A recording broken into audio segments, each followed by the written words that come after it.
Hi, everybody. It's episode 600 of PodQuest. Hey! It is Wednesday, February 11th, 2026. I am Chris. With me is Druten.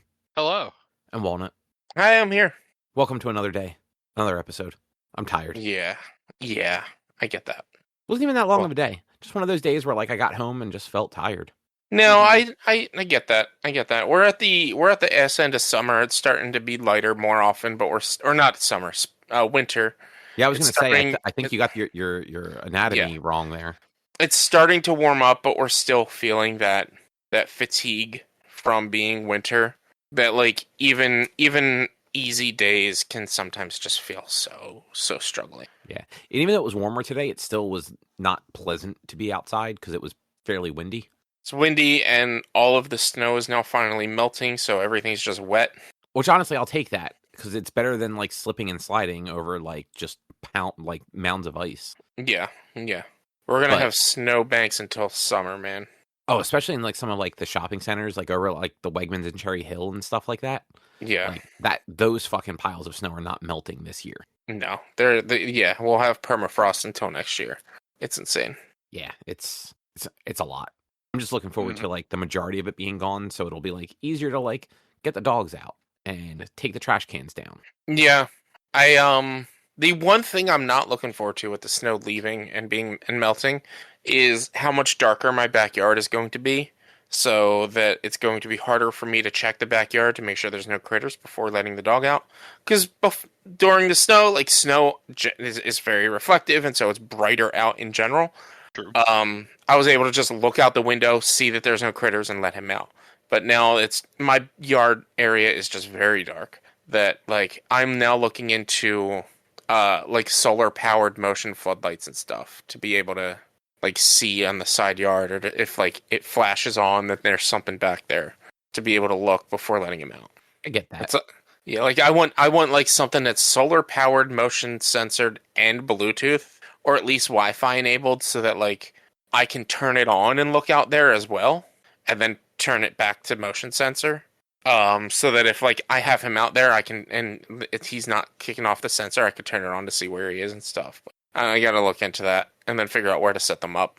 Yeah, we also need to get some yard, because right now we just bring a flashlight with us. Yeah, which works, but also kind of sucks. I use my phone's flashlight. It's not the best. It's not. We have a good flashlight that's we can actually you can slide the top of it to make it either a wider area or more focused. Yeah. So it works pretty well. Yeah. But it's still, it would just be easier to have some lights outside. Yeah. But enough about the weather. What's on the agenda?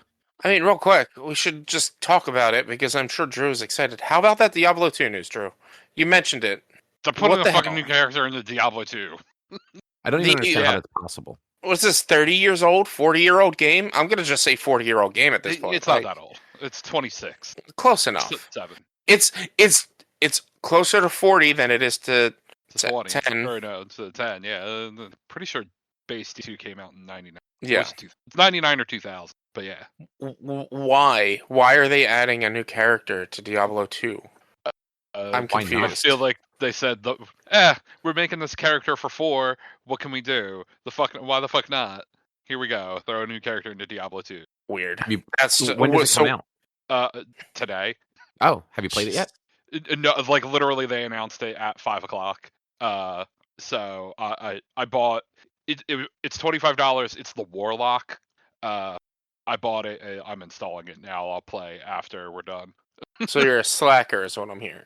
I don't even know if actually the full update is out, but because they were saying on the broadcast that it's out today. They were announcing. I knew they were announcing the second character for the next expansion for Diablo 4, which is also the Warlock. I did not expect them to add anything to Diablo 2. So I was like, what the fuck? I mean, nobody expected them to add anything to Diablo 2. I don't even expect them to have servers live for Diablo 2. Well, I mean, they did the remaster. Oh, the remaster. So that's what they're adding it to. Yeah. Okay, then. But I mean, that's not as. Then that game's not 30 years old. It's 2 years old. But they've added like end game content type stuff. But you can still also then just hit the G and play it in old Diablo 2 graphics. So you well, can't I guess add this to your original game if you have it connected Yeah. to your BattleNet. No. that's my No. more so my point. They're Yeah. not adding it to Diablo 2. They're adding it to Diablo 2 Remaster, which Resurrected. the Resurrected, whatever it's called. But they're adding it to that version, not the 30-year-old version. They're adding it to the version that's only 2 years old. That's like saying that they're adding something to Oblivion Remastered, which came out last year. Like, okay, sure, that's fine. And not, they're adding something to Oblivion that came out same amount of time, 20, 30 years ago. I will still say it's kind of cool that they're adding something to a game that has not had new content in 25 years. Yeah. Like, just because, like, remakes and remasters don't often get, like, legit new content like that. Not those kind of, like, remasters, at least. Yeah. It's interesting. It's wild. Yeah. But Well, anyway. You're going to have to play it all this week and then report back. Oh, Yeah. I will be. Good. But now, Rich, what was on the agenda? Anyway, on the agenda, we all should have watched Spinal Tap II, The End Continues. I played this game called Superball that I think everyone's sleeping on, and Cobb started playing Dispatch, as well as he played a new tabletop game, Coup Rebellion. Yes. Yep. These are facts. Yeah, so... What did you guys think of Spinal Tap? The movie was dumb, man. I knew you weren't going to like it. Oh, whoa! Excuse me. Did I say I didn't like it? I just said it was dumb. Usually when you say dumb, it means you don't like a movie. No, see, you have to listen to my voice. Like, usually, but, like, no, like, the movie was just dumb in just a dumb way. Like, it was... Look, I will say, there were parts that I was just like, alright, this is taking too long. I agree. Yeah. And like, but there were parts that were, like, what I found funniest were the interviews. Everything in between the interviews, I really didn't care about because they tried too much, or they tried too hard to put in tense situations in a fake thing that was pure comedy in its original form. I also have never fully seen the original Spinal Tap, so I can't really speak to a lot of the references that they may have made to the previous one. I didn't realize that they had, like, a curse of drummers, that they lost 11 drummers. Like, they didn't really explain that properly until like partway through they were auditioning the drummers. Were like, yeah, like, or no, it wasn't until they hired her that they're like, yeah, we've had 11 drummers and they've all died. I didn't know that was a thing, so I didn't know, like, the significance about it. But, like, there were things that, like, I enjoyed, like Paul McCartney and Sir Elton John both being in this and being like, oh yeah, Spinal Tap was an amazing band, blah blah blah. Like, it made me laugh because it reminded me of, to be honest, it reminded me. Cobb, you watched How I Met Your Mother, right? Yeah.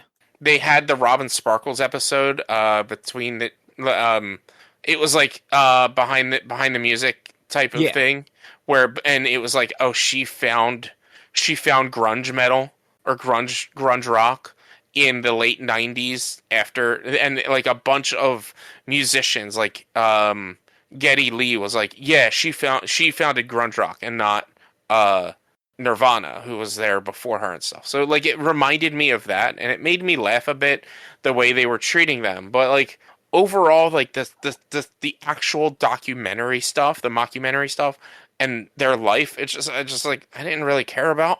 But, like, the interviews and some of the shit they were saying, it did make me laugh. I found funny.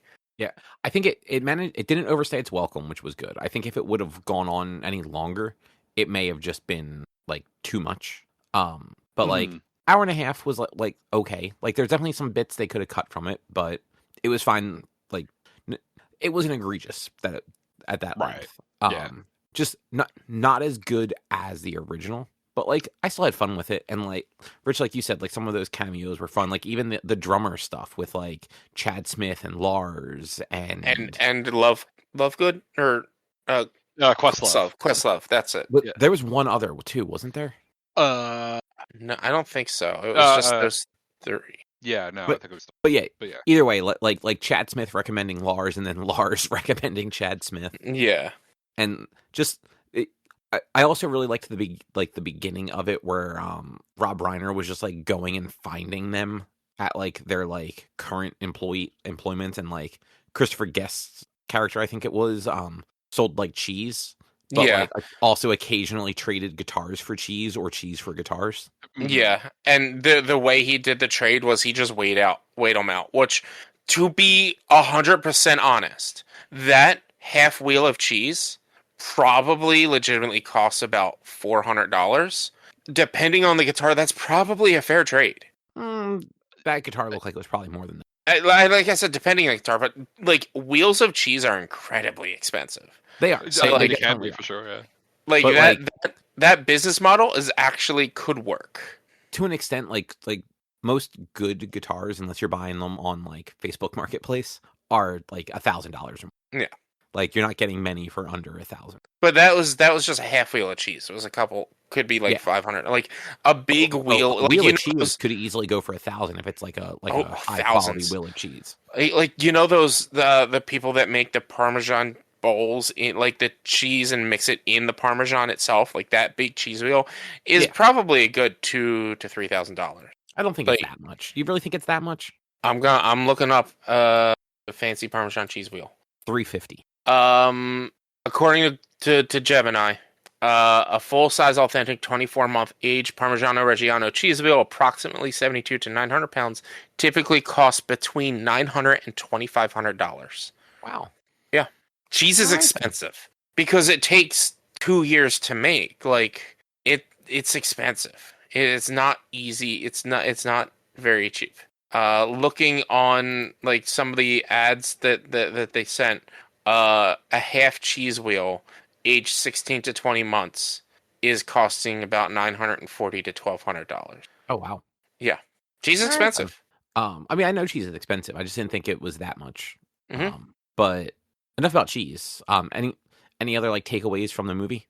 I mean, it's for me, it's hard to say because I haven't really.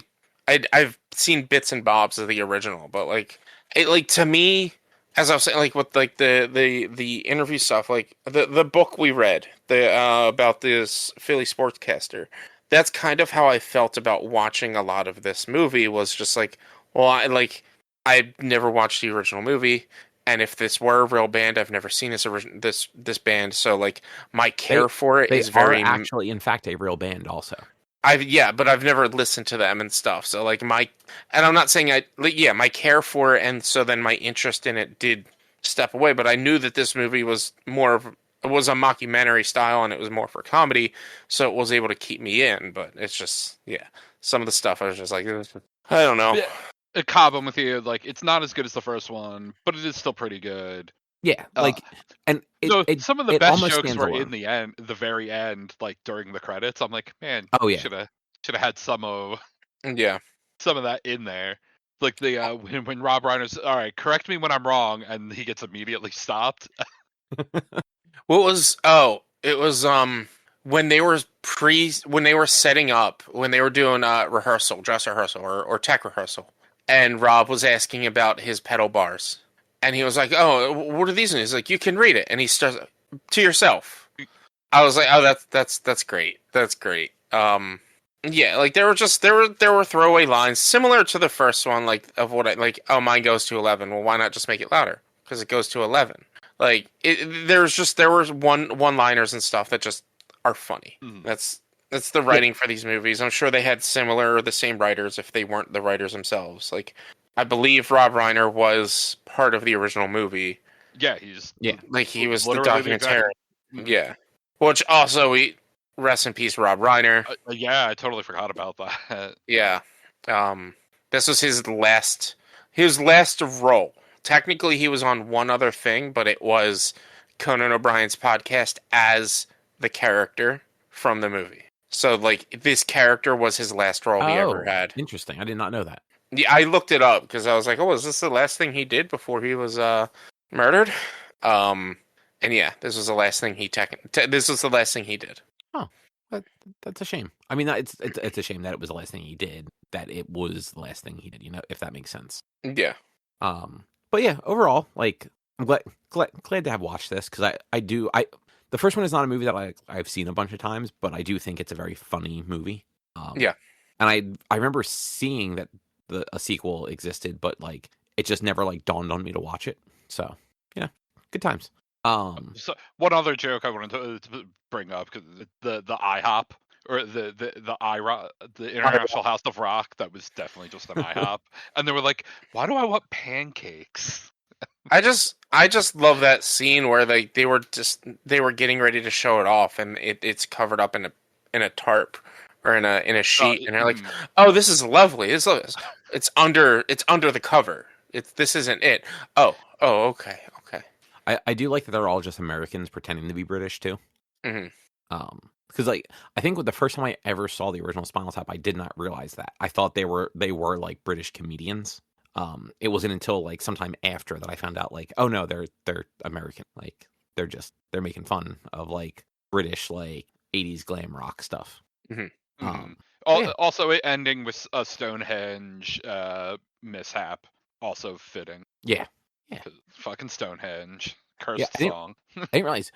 There was another sequel movie in '92. No. Yeah, if you look it up, there was another Spinal Tap film, like mockumentary film, in like '91 or '92. But for whatever reason, this one is called Spinal Tap II. Probably because no one knows about the other one. But I think this was the last one for this theme, right?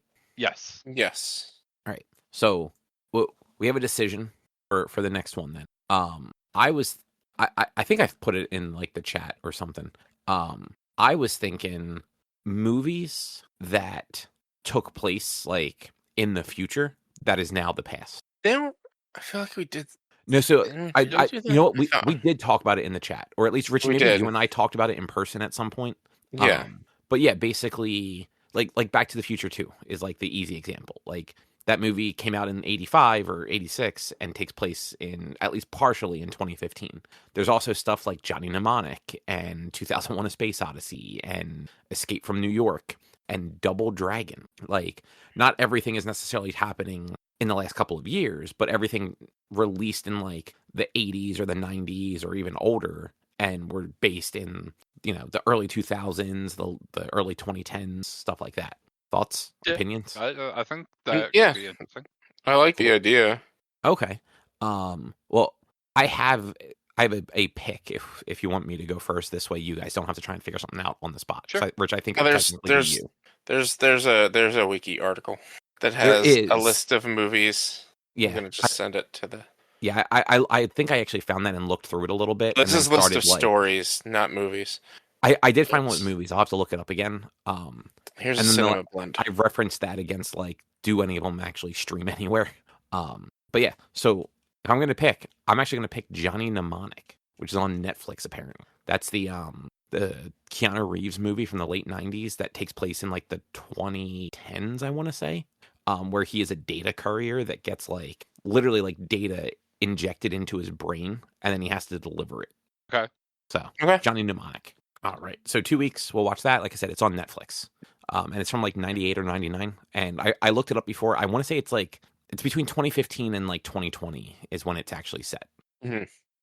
So cool. All right. Rich, what is Superball? So every year for the Super Bowl, I play some sort of sports related adjacent game that's not a football game. So the first year I played a game called Football Game, where it was like some sort of strange narrative-driven game that takes place around a high school football. The second year, I played Football Simulator, or it was Football Manager, but it was you were managing a soccer team. Right.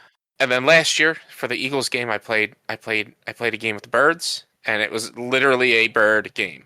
I was a bird simulator. This year, I kind of phoned it in.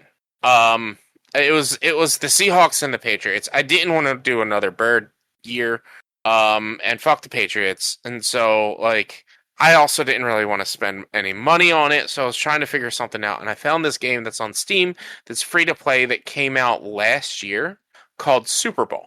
And the easiest way to explain it, but this kind of minimizes it quite a bit, is it's Rocket League, but with heroes instead of cars. So Okay. it's 3v3 soccer. And you pick your heroes, and each character has different stats and different abilities and things that they can do. And this one, I've never played Rocket League, so any similarities to Rocket League, I can't say similar to Rocket League because I've never played it. The only thing I know is it's soccer with cars, and it's 3v3. And I don't even know if it's actually 3v3. It is. Okay. Or two. There's definitely also 2v2. I think there's 4v4. 3v3 is like the default. So, in this one, like, you pick your position, and like the field positions don't generally matter, but if you pick defense, you're playing goalie. And it has 3 sets of heroes that you can pick from. You can pick your attackers, you can pick your universals, or you can pick your defenders. If you're playing goalie, you're going to want to pick defender because that's going to be the characters that are best at blocking the ball from getting into the goal. If you pick either striker, which is forward, or center, you can use either attackers or universal interchangeably. It's fine. You can even use a defensive player on the field, but you're not going to be as fast and things like that. So it's like it's going to be a detriment. They're more built for playing as goalie. You don't have to stick to your position. It's fine if you don't, but like if you're picked as defender and you don't play a defender class and you're bad at goalie, you're going to get your ass kicked. Because no one's blocking your goal, and you need to get those saves. You need somebody blocking the goal. But yeah, it's interesting because this is like one of the first games I've played in a long time, a sports game and PvP game, that I had a lot of fun with. I thought it was really fun. I thought like the character abilities were pretty cool. I liked the how each character did play differently and felt differently. Like my favorite attack character, what's her name? I think her name was Sky, and her basically, if you have the ball, it's on you unless a character can knock it off of you. And to knock it off of someone, you have to like use your dash ability. And each player has a certain like a cooldown for their dash, and certain players have so the main character they teach you how to play with, his dash bar gets filled up, and every time you use it, it ticks it down, but it starts filling it up. So he can basically dash as many times as it's filled up for, or as there's like the bar is colored for. And then once it's all the way down, you can't use it until it fills up a little bit more. Whereas Sky, she has 3 dash bars. The first one fills up, it starts filling the second one. Once she uses her dash, it takes away that bar, and you have to fill up that bar to use it again. Her dash ability. They actually played this on Giant Bomb. Her dash ability, she actually dashes backwards and steals the ball and grabs the ball from whoever's there. So like it helps you move back and get positioning, but then you also can either shoot the ball and she has a little bit of a harder shot, or she can jump and she has like a harder jump and a higher jump and stuff like that. There's another character who's like basically Tony the Tiger. He's like a cat man, and he's actually slower, doesn't have a lot of speed and agility, doesn't have high stamina. His dash is an attack where he can break the ball away, but it's a forward attack. But he actually gets his ultimate refills a lot faster than most other characters, and his ultimate is for the bar until it ends. He has unlimited stamina. He's faster. He can use his dash more often, stuff like that. So each character really does play differently, and it was really cool. I liked it a lot. I had a lot of fun. Cool. The unfortunate thing is it's primarily PvP. Game came out October last year, and the community is small. So there were quite a few matches that I was playing against bots because there wasn't that big of a community. The matchmaking was a little weird because there would be times where I would queue in for a match, and I had met someone while playing that followed me on Twitch and was like playing along with me, where I would queue in for a match before they would. And then they would queue in. They would get a match of 3v3 players, and I would get a match of 2 players and a bot versus 3 bots. So like the matchmaking was a little weird, but I feel like it might be a little bit because of matchmaking or what's it called? Like skill-based matchmaking. They have been playing longer than I have, so they were getting the matches with more people. And I also thought it was weird that when it would match me with somebody, it would put us both on the same team against a team of NPCs and not like, human versus human and two NPCs on either side. Like that would be a little bit more entertaining. But yeah, like I feel like the world is sleeping on this game. I feel like the more people need to play this game because it would be incredibly incredible if it had like a more active community. And I think they're in season 2 at this point.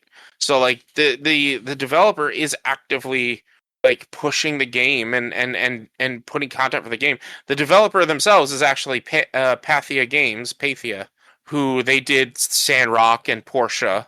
Oh, wow. Yeah, they did games like that.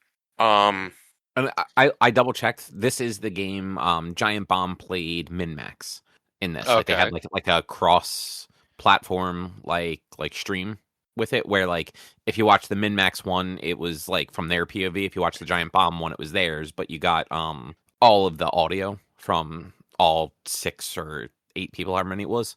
And it was basically just Danning the game and doing stuff that like shouldn't have worked but just kept working. Sounds right. Yeah.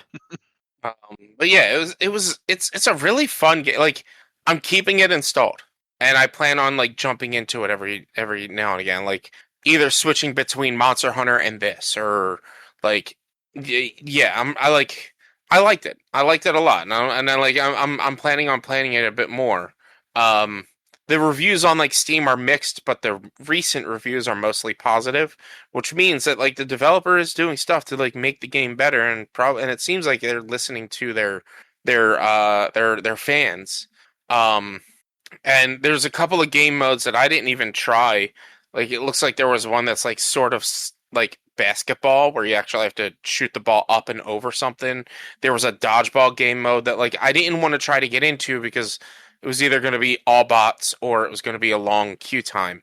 But like, yeah, I thought it was really cool. I think I liked the art style and direction and that they put the art into and character design. Like, Drew, I think you should check this game out. If I had gotten home a little earlier on Sunday, I would have jumped in with you. But by the time I was on my way home and saw that you had already started streaming, and I was like, then I had to help clean up and stuff for my cousin to come over for the game, so I'm just not even bothered. But I did look into it when you mentioned it, and I was like, this does look cool. So I'm glad to hear that it is cool. It is for someone who doesn't play sports games. I really liked it. I had a lot of fun. Like, and I've been trying out some competitive games here and there because I would try out High Guard, and that was good. But like, they're still trying to tweak it to make it like better. And it's very system heavy that like I don't really know if I want to keep playing High Guard. I'll jump into it from time to time. I do want to give the 3v3 a shot instead of just doing 5v5. But then I also got accepted into what's it called? Which I should probably see if it's still active. I got approved to get into the Deadlock play test on Steam. Which Deadlock is like a PvP MOBA shooter. I believe I think that's what Deadlock is. And so like I watched friends play it back when they first did their playtest, and then they added more people. I think this is the game I think that's the game that I'm thinking about what Deadlock is. But like I've been accepted into that, so I'm going to give that a shot, and like I do want to try to get into some more PvP in general, kind of sort of for clip farming, but also kind of sort of to get that competitive edge. But Superball is a game that I'm gonna jump into more, and it's just like I said, the only thing they need is a bigger community, because the matchmaking, like the bots aren't bad, but they're not good. That's always the bummer. Yeah, and so the game would generally, if you had a bot, would put the bots in defense, which is nice because defense is probably, in my opinion, the worst position. It's the position I played the least. It's the position I'm going to probably be the worst at. And so like that's probably the least entertaining position, because like if your two other players are playing right, the ball shouldn't come towards you.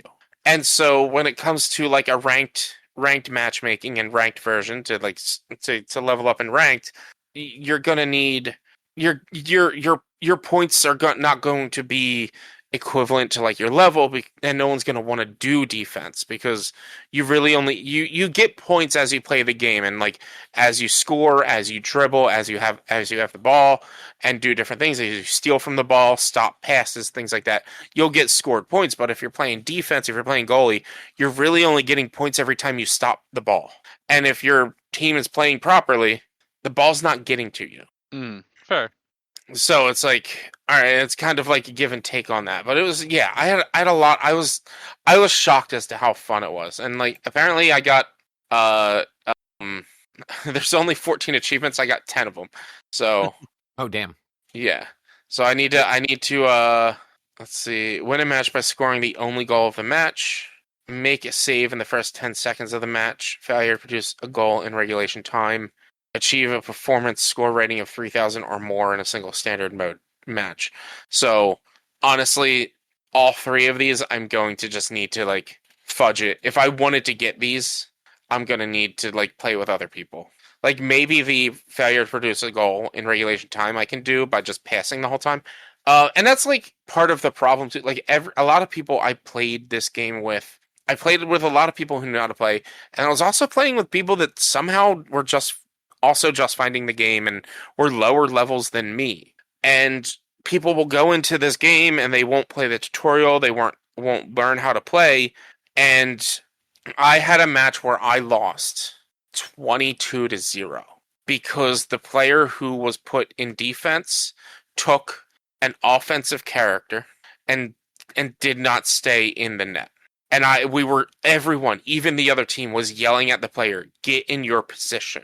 You need to play defense." And like I was I had to like jump in and type as like every time I was like, "Yo, if you did not want to play defense, you should have requested to change. Somebody would have changed with you. If you don't want to play defense, someone will change with you. But if you are going to play defense, you need to use a defensive character.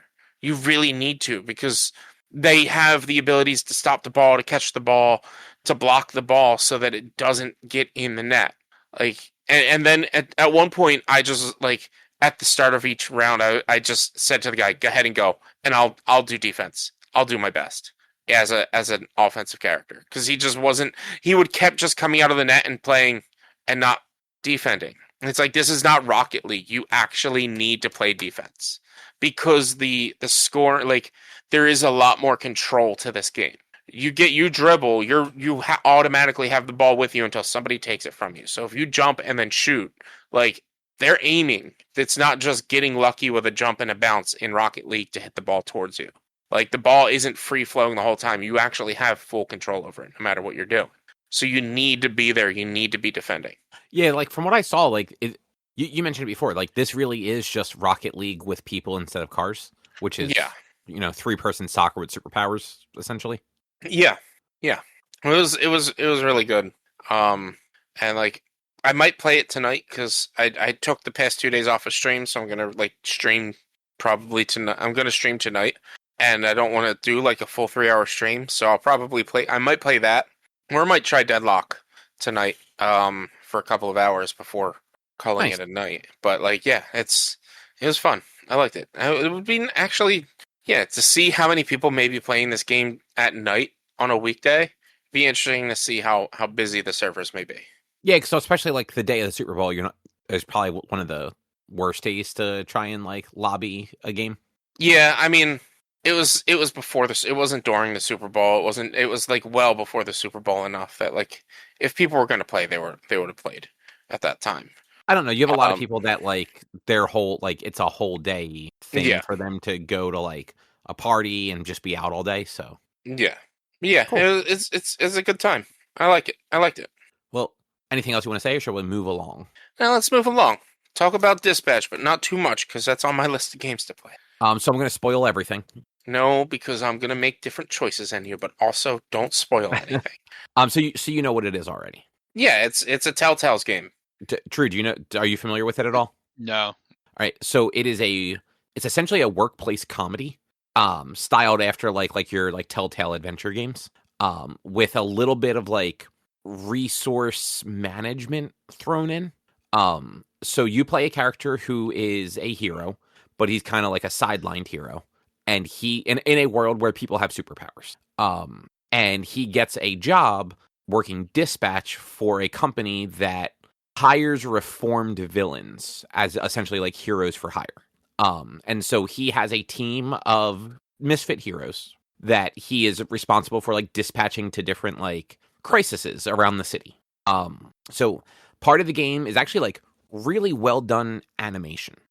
Like it's almost more like interactive movie than like the Telltale games were. Like the Telltale games were very like visual novel in style. You controlled the characters a little bit, but like a lot of the like cut scenes, dialogue and stuff was very just static images with like the mouths moving. This is like actual like animated scenes and everything. So part of it is that, and it's, you know, the character you're following interacting with different heroes and other people and things. And you're being given dialogue choices, and depending on your choices, you know, they affect the outcome of different scenarios. And it does like the classic like Telltale Mass Effect, you know, this character will remember what you said, for better and worse. And it's episodic, just like all those old Telltale games were. And at the end of each episode, it gives you like the little stat breakdown of like 80% of people also did this thing. You were in the 24th percentile for people who, you know, sided with X person over this other person. And then the other side of it, the kind of the resource side of it, is the actual dispatch side. So you're given your like 8 heroes, I believe it is, that you're kind of managing, and you get just this like kind of this map screen with the heroes at the bottom. And as you're looking at it, like different things pop up on the map. And you go over to it and you get like a quick little breakdown of what the issue is. And it ranges from like a cat stuck in a tree to a building on fire to what was it, like villains kidnapping somebody, a store being robbed, needing to meet with a CEO to get like a brand endorsement, like all sorts of different stuff pops up. And each thing gives you like a little description of like what the goals are, like tracking and subduing or withstanding the heat of the fire and rescuing civilians. Like they're not quite objectives as much as they're indicators for what skill the character you send needs. And each of your heroes has like a one of those skill map things where like it's I can't think of the actual name for it, but you know, it's the vitality and strength and durability and intelligence and speed, and depending on where you're at, you'll get like more of the circle filled in towards each one of those. So you have to kind of look at who's available, look at what they're asking for, and quickly make a decision on like who's the best fit. And if you send the best fit, you'll successfully complete the mission. And you get like points, you get like stat like level ups for those characters, and then they get stat bonuses that you can then grow each of those stats to be better in different areas. So you could either, if they're a fast character, you can just keep bumping up their speed so that they become even faster, or you can like round them out a little bit so maybe they have more durability, and you can send them on things that need both speed and durability. And then in some of these, sometimes if like you send a character that's not equipped for a mission, you'll get a chance to like give them some sort of like recommendation on what to do. And if you make the right recommendation, that increases your chances of successfully completing it. If you fail, that character becomes injured, and then you have to wait longer before you can use them. And it's essentially like you dispatch a hero, the hero makes their way to the objective. There's a cooldown time while they complete or fail the objective. And then they go back to the base, and they have like a set recovery time that's, you know, 20 seconds, 30 seconds before they can be dispatched again. There's some stuff that you can unlock as you're playing that will just automatically reset them if you needed to, like, say you fucked up and you sent like the fire guy out on a mission, and then like the next mission that popped up, it's like, oh fuck, the only person I have that will be able to do this is the fire guy. You can like take a chance of like waiting for him to finish his thing and then immediately resetting him so that you can dispatch him again. And then each of the things that pop up on the map that you need to solve have some sort of like time limit. Like if you wait too long to interact with them, I don't know what happens because I haven't done that, but there's like a countdown going. So I assume they probably go away, and either they get harder to solve, or you actually lose the points because you failed more than you pass. And then there's one other mini game so far that's like a hacking mini game. And it might be the only instance I can think of where a hacking mini game isn't kind of just complete shit. This one, it's like a grid, and you just have to follow the path, and eventually you get to to a spot where you can't go any further, and there's generally like a little hammer icon on one of the spots. You move over that, you interact with it, and it gives you like directional inputs to input. You input those in, it opens up a new path that you can keep going. And a lot of these end up just being like little puzzles of doing the right combo of switching the paths back and forth to like get an item to then bring it to the other side to get to the goal. Some of them actually have hidden passcodes where you have to make your way to 2 different passcode sections that will give you a portion of the directional inputs you need to then go take those and figure out what order they go in and input them into like the final spot to then complete like the hack job. A couple of them so far have been like just open-ended, like you can take your time, figure them out. But then there are some where like if they're part of a mission, you're timed on it. Like you have, a minute to get them done or whatever. And if you fail, then you're going to fail that mission or at least fail whatever check you were trying to do to make the mission go better for you. And yeah, so far the story's been good. The writing's been fantastic. It's got a hell of a voice cast. Your main character is voiced by Aaron Paul from like Breaking Bad. Jeffrey Wright, who he was on Westworld and has been in a bunch of other stuff. He is this one character called Chase. I forget what his hero name was, but he was basically your character's like your character is 3rd generation, and this guy was like your dad's friend before your dad died, and kind of like reaches out to you after you get sidelined to get you the job. He is 40 and he looks like he's 80 because his power was super speed, but it also sped up his aging every time he used it, which sucks. But he's got some of the best dialogue in the game because he's like, again, he I think he says he's not even 40 yet, so he's like in his 30s. So his dialogue is that of like a snarky like millennial, but he looks like an old man. So it's great. And then a bunch of Critical Role people are voices. Laura Bailey, Travis Willingham, and Matt Mercer, all voice people. Laura voices one of the love interests. Not yet. No, she's a love interest though. I mean, I figured because that's what these games do. But she is one of the reforming heroes. She's in Visigal, who can become. She's kind of like the Guido from Dragon Ball Z. She can only use her power when she holds her breath, and her power is to go invisible. But she's also asthmatic, so and a complete asshole. Then Travis plays Phenomenon, who's like the Superman, Omni-Man, like all powerful superhero that like everyone looks up to, but also seems just kind of like lame and boring. And then Mercer is the villain, Shroud, who I think used to be a hero, if I remember what the opening of the game said. I guess, and Rich, you might know more about this part of it. I guess like when this game was kind of like in development, like Critical Role like talked it up a whole bunch and got like super involved in it. Like their name is actually in the credits. Like it says Critical Role, not like the actors. I know they had some sort of collaboration with them and some of the Mighty Nine characters or something like that. I'm not really too sure how it goes with that though. Okay. Yeah, like I said, that every episode, like it literally like the name Critical Role comes up in the credits. So, and Matt, who like we play board games with, was telling me that like they were involved in it somehow, like either during development or I don't know if the game was like a Kickstarter game or something like that. But so far, like all 5 episodes are out. I'm in the middle of episode 3. And it's a lot of fun. Like the story's fun. All of the character interactions and stuff like that are great. The writing and voice acting is top notch, especially for like a game like this.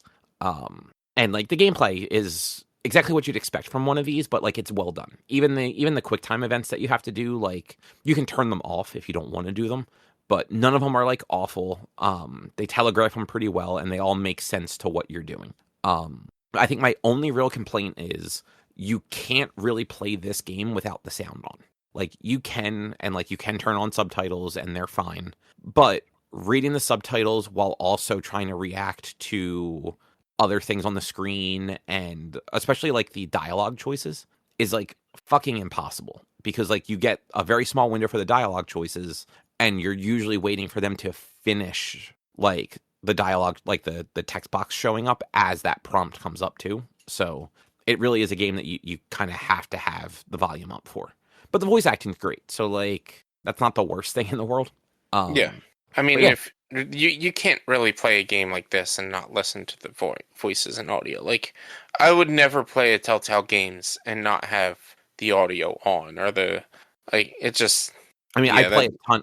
I play most games with the sound off because I'm playing them handheld. Because you're broken as well. I mean, I usually have the TV on while I'm playing the games, so you know. Yeah. That just we've gone over that. That just doesn't make sense to me to not have the audio of the game on. According to Gemini, Critical Role has partnered with Ad Hoc in just in general to assist in merch, tabletop, and animated stuff for Dispatch, as well as other additional games for Critical Role and Ad Hoc itself. So that's why Critical Role's listed. Like they are partners. And according to Gemini, they co-developed certain different projects. And yeah, they did a lot of promoting for Dispatch. They had a one-shot for Dispatch. Okay, that makes sense then. Mm-hmm. But yeah, like honestly, I kind of hope that they either do more games like this, like maybe in like the same world, or just like continue on with these characters depending on like where things finish up when the story's over. I'm sure they'll. As long as Ad Hoc can keep doing it, and if they're riding with Critical Role, they'll probably always have funding to do stuff like this. I'm sure they'll continue it. I actually thought at one point that this took place in the world of Invincible, but it doesn't seem like it does. No. No, but it has a similar like visual style for sure. Yeah, that's what I thought it always did. I had to look that up. I was like, I thought they were one and the same. No, they're not. Yeah, no, definitely has a similar style. And honestly, like, I wouldn't be surprised if Invincible was at least a little bit of like the inspiration for it, because it definitely has like a similar vibe to that. Mm-hmm. Even with just kind of how jaded a lot of characters feel. Yeah. Also, the main character has a dog named Beef. He's like a little, I don't know, French bulldog, like terrier looking guy. And dogs in games are always good. Mm-hmm. But for sure. Dispatch, it's cool. I like it so far. I'm like I said, I started it 2 nights ago. So I've basically been doing like an episode a night. Because they're around about an hour an episode, it seems. Mm-hmm. And apparently there's a bunch of replay value because you can go back in and like it's quick enough that going back in and redoing the stuff to see like the different outcomes depending on like the choices you make aren't that bad. Yeah, there's a lot of different choices you can make, and different characters can die, and potentially you can lead some characters to go back to being evil and stuff like that. There's a lot of choices you can do. Yeah, that sounds about right. So yeah, that's Dispatch. I also on Saturday played the tabletop game Coup Rebellion. I don't know if either of you guys have ever heard of this. No. So it's a little bit. So Coup is like the actual game. It's one of those like they have a couple different versions of it. Rebellion is like a Star Wars sci-fi version of it. And what it is, it's like it's part card game, part like social deduction, part lie game. Where each person is dealt two character cards. In the Rebellion one, I think there are 16 possible characters, but you play with 6. So like you pick 6 mostly at random. And each set of characters, there's like there's 6 different, like let's say are like archetypes to them.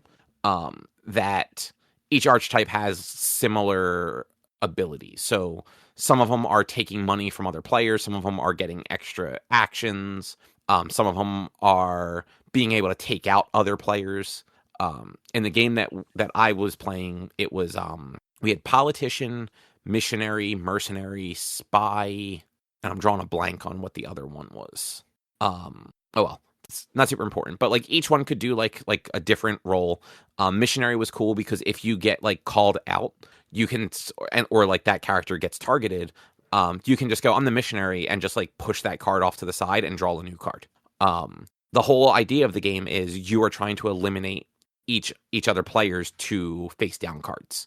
And you do that a couple different ways. You can either accumulate money on your turn. You can just literally take money each turn from like the pool of money. You get 1 credit per turn. And when you get 7 credits, you can coup and you just kill somebody. Like, they can't block you. Like, that's it. Like, you pick somebody and they are dead. You can also, if you're the mercenary, you can spend 3 tokens to then target another character. And as long as they are not also a mercenary, or I think one other character had a way to like wipe that, they will end up being eliminated on their next turn if they haven't found a way to kind of get rid of it. And otherwise, you're just kind of lying to each other as you're playing. A lot of times you're claiming that you have a character that you may or may not have. Like, I may like look at like if the 3 of us are playing, Rich, and you have like 6 credits, I may look at you and be like, I'm the politician. I'm taking 2 of your credits because that's the job of the politician. They can take 2 credits from any one player. And you can either go, all right, fine, whatever, here's your 2 credits, or you can call me on it and be like, I don't think you are the politician. And it's one of those, if I flip my card over and I'm the politician, one of your cards gets eliminated. Like, you get to choose which one of your 2 gets eliminated.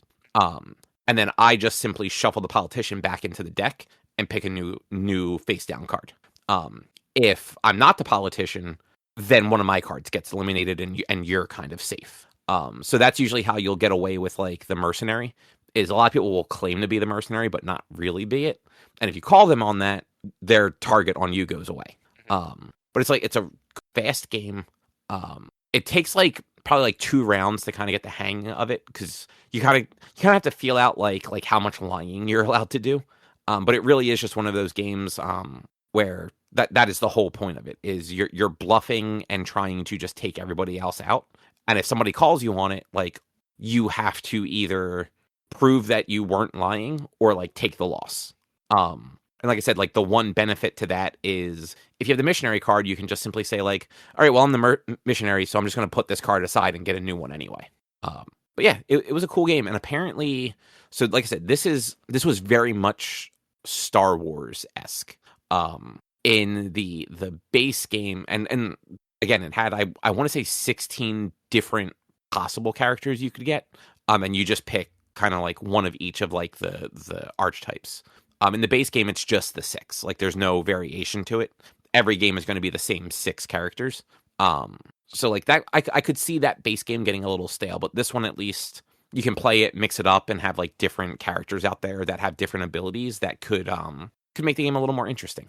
I lost both times. So it's like this a secret Hitler, or like a what's that game? What's your favorite game, Drew? Blood on the Clock Tower, but without a storyteller.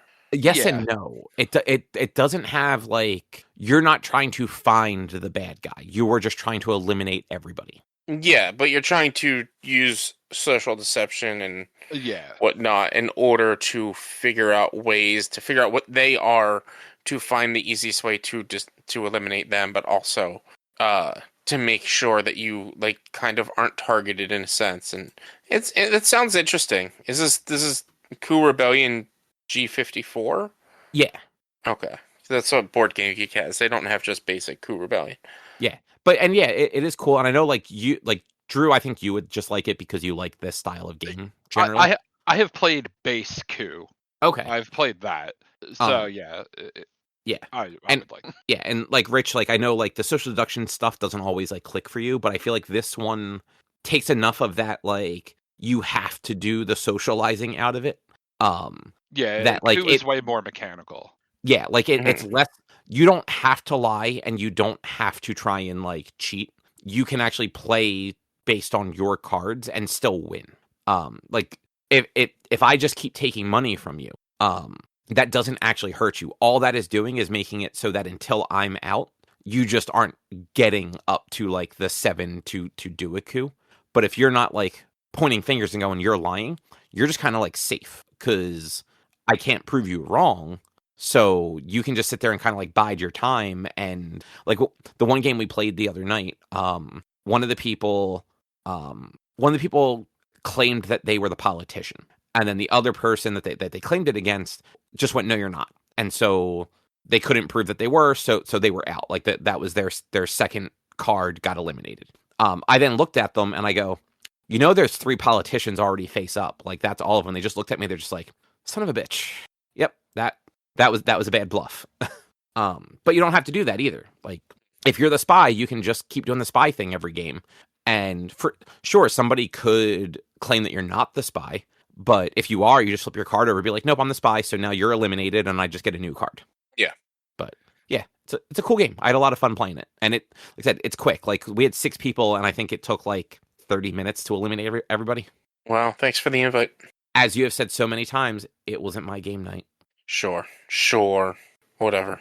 Yeah, it wasn't at my house. Whatever. And it's exactly what your response is anytime. Yep. I say that back to you. I may actually buy this though, because it was actually a lot of fun. Yeah, it sounds interesting. It sounds like mechanically, it sounds like there's a decent amount of moving parts. Yeah, it's more than just like somebody telling you a lie and you having to decide if it's true or not. Like there's actual gameplay and strategy to it. Yeah, beyond just who is the bad guy.